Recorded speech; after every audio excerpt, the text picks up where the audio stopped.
Okay, today I'm going to do another sink strainer pour, and this one I'm going to try. I've got a lot of paint mixed up. I started pre-mixing all my paints, and you can see I got bottles everywhere. I've got 9 different colors mixed up, and I may, depending on how it starts coming out, I may use all 9 colors.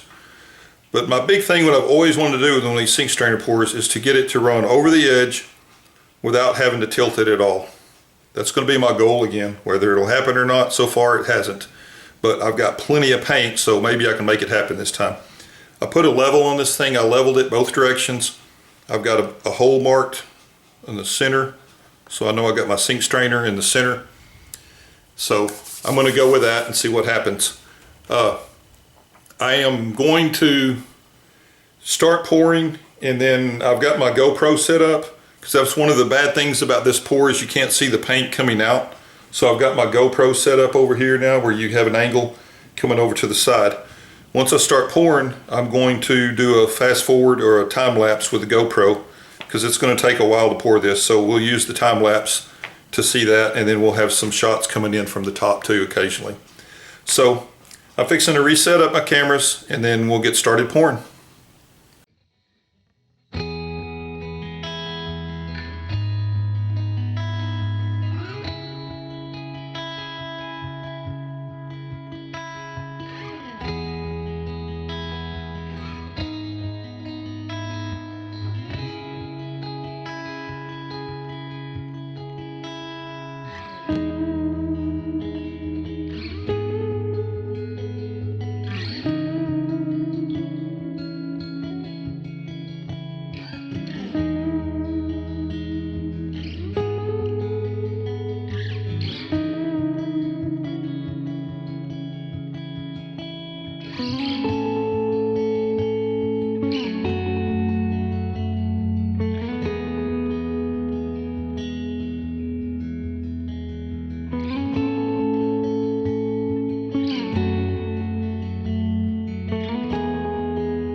I made it off the edges, but I guess because this thing wasn't completely centered 100%,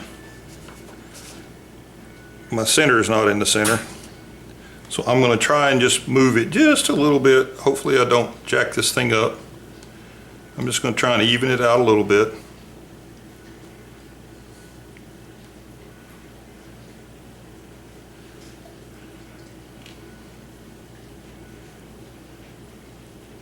think I'm just going to get my center back to the center and leave well enough alone and torch it.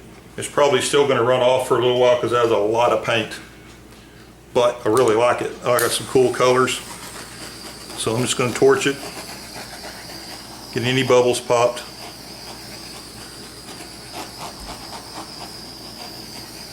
And I'm going to let it set for a while, and we'll come back and we'll take one more look at it. Okay, I'll let this thing sit up for a while, so I don't think it's moving anymore. I put the torch over it a couple more times, popped a few more bubbles. Colors come out looking really cool. It did not stay symmetrical like I wanted. It did run off the edges without tilting it, but it's all kind of whopper jawed and everything, but it's still cool looking. We'll call it abstract. Anyway, I appreciate you watching. I like the colors. I got a lot of different colors in it. There's 9 different colors in this painting. The white, I'm going to quit using white because white just buries underneath it. I'm going to quit using white in these kind of paintings. It always just goes up underneath and buries itself. So anyway, I appreciate you watching. Please like my videos, hit the little thumbs up, and share my videos if you would, and subscribe if you haven't. Thanks for watching. Bye.